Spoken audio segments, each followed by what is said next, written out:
Yeah, so a little bit about me. I've been in real estate for, I think ever since I bought my first house about 6 years ago. And it was a construction loan that I got, which was about $60,000 back in 2015.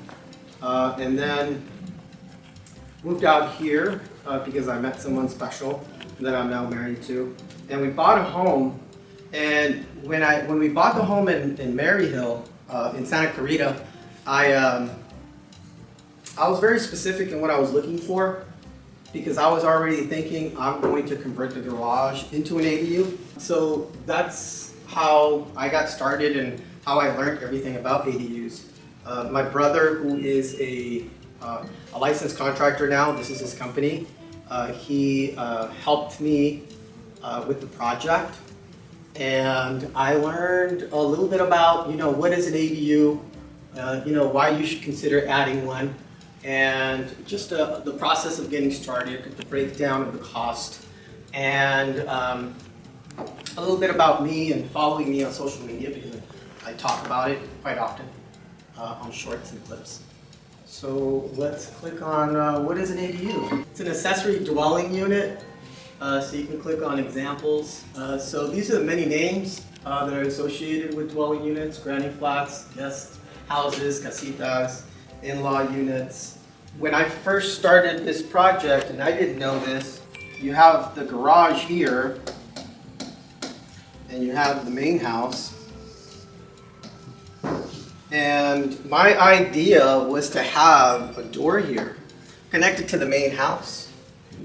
And they said, you can't do that. And I didn't find that out until the architect came, the drafter came and looked at the layout of the garage. And I'm explaining where I wanted the windows, and he said, you can't have a door that goes into the main house. It is a separate dwelling unit. And actually, this here gave me the biggest problem. Out of all of the problems that I had, the major correction that I had to make was building what they call a firewall. Has to be 1 hour fire rated, which means if the place goes on fire, you have at least 1 hour before it enters into the main house, and then the whole house goes up into flames. And what my brother did was he put drywall, and it wasn't good enough. They wanted 2 or 3 layers, plus they wanted to make it soundproof. So it cost me a pretty penny to do that. Yeah. I have a question before you.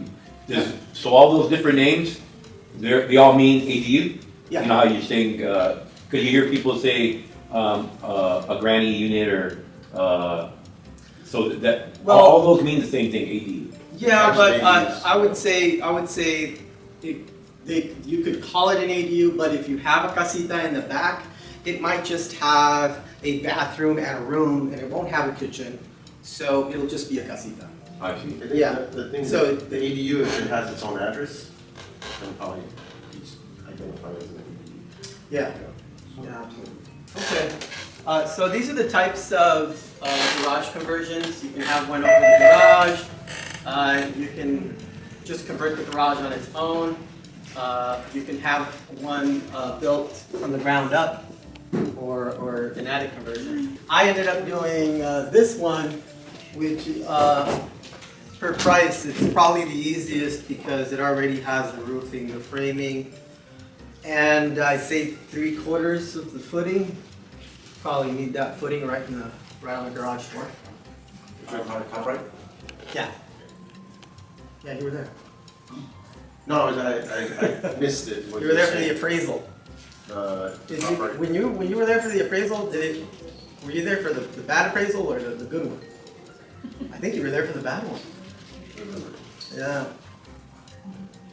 It wasn't until the second appraiser came, and then he looked at, I don't know, I don't think the first appraiser saw the solar panels. He said, "Those are your solar panels?" I said, "Yes." He's like, "Oh wow." And then I was able to refinance and get all the money that I actually put into the garage. So if you live in an HOA, you might they might be restricted, or even if they're not restricted, the community the HOA community might not like it and try to fight you on that. I think owner occupancy used to be required, now it's not required anymore. There are setbacks. As far as I know, for mine, when I built mine in 2021, it had to be 4 feet from the edge of your property line, and mine didn't have an issue with that one. So that's probably the biggest bump in the road. And 150 square feet. Oh, but this is for a standalone, right? Yeah. Oh, okay. Yeah, and as of now, you do need solar for standalone. For the standalone. Wow. Why should I consider adding one? I don't think we'll go into all 3 of those because of time, but there are a lot of benefits. Most people, they either want their in-laws or an extended family to move in.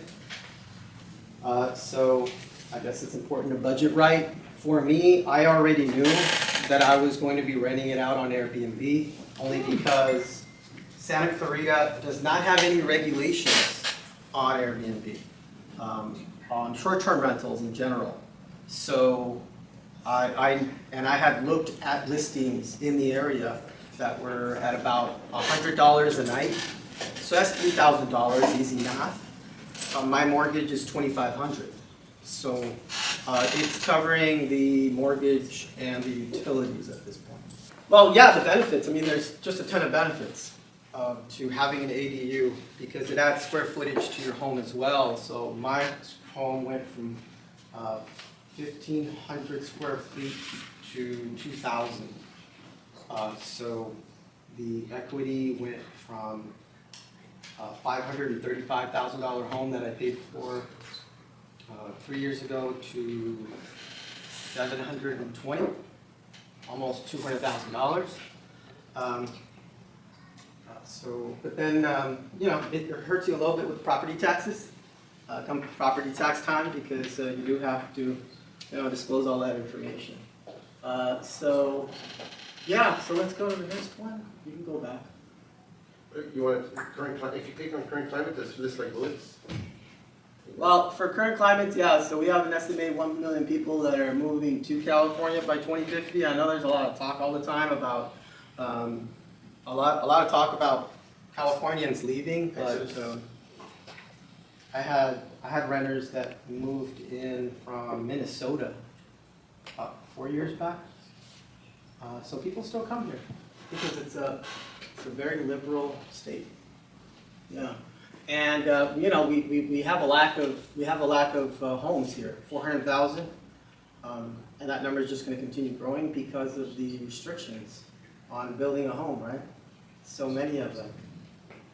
I remember in Montebello, they wanted to build on this huge monte hilltop, and they couldn't because there was a particular type of bird that would always go to that area, to migrate to that area.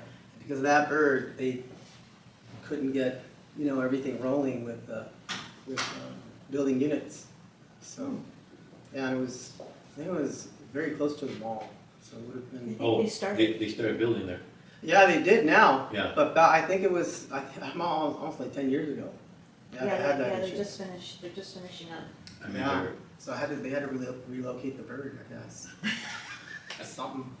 Or what was it, a condor? Or? A special bird. Next, we can go back.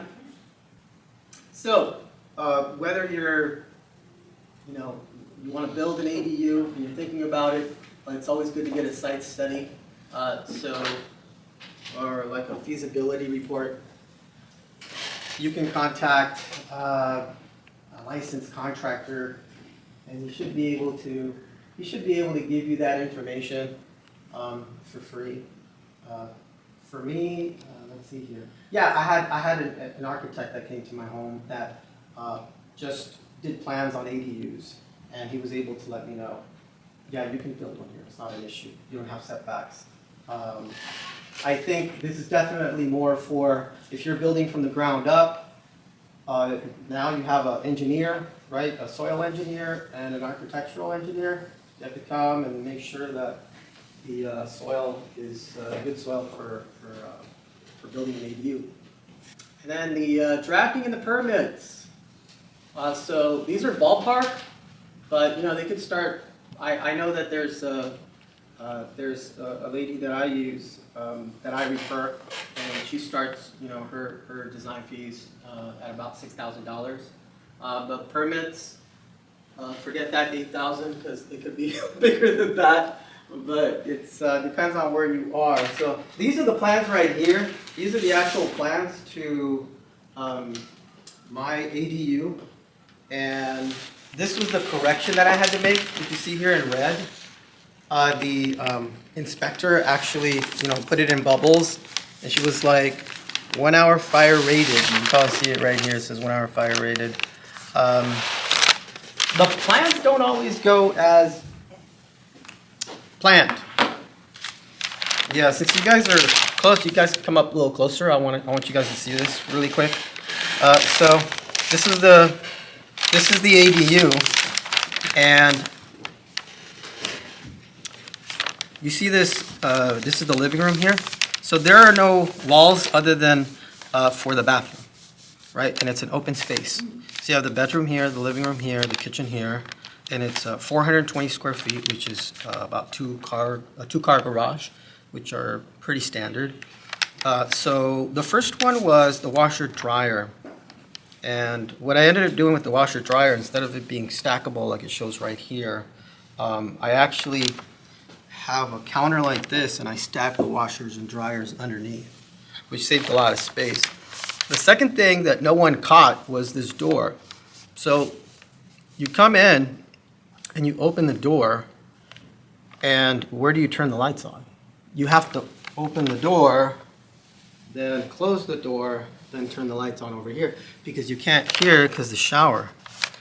So what I ended up doing was building a barn door, and the barn door swivels back and forth. And I think if you're gonna build an ADU, it's probably a good idea to use those barn doors because they save space and they look good. Gives it that rustic feel. So those are the two issues, and then of course right here is that fire-rated wall I was telling you about.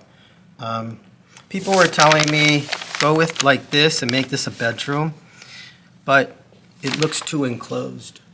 It just looked too enclosed for me. And then they also said, well, if you make it a bedroom, you're gonna get more money, right? Because it's technically a bedroom, so you can go from 5-bedroom to 6-bedroom now. But I didn't think it was worth it based off the look, because then you have this small little tiny living room. And a lot of folks are doing that. When you go to the city and you tell them that you're gonna be building an ADU, you go there you get your permits, and if you decide to go the owner builder route, then you'll get this card. And as you go through all of your inspections, you get your card signed by the inspectors. My inspectors were all different. And as soon as you get to the end, then you pass your inspection and you're good to go. I was talking about property taxes before. So with property taxes, this was my property tax before. It was $7,348. Then I built my ADU. Now it's $8,734.69. So it went up about. I'm sorry. What was it before? What's the number there? 7,000. It's about $1,300. And now it's what? It was $7,467, and now it's $8,734.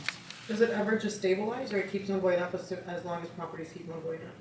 It stabilizes right until you sell the house or you refinance again, I'm assuming.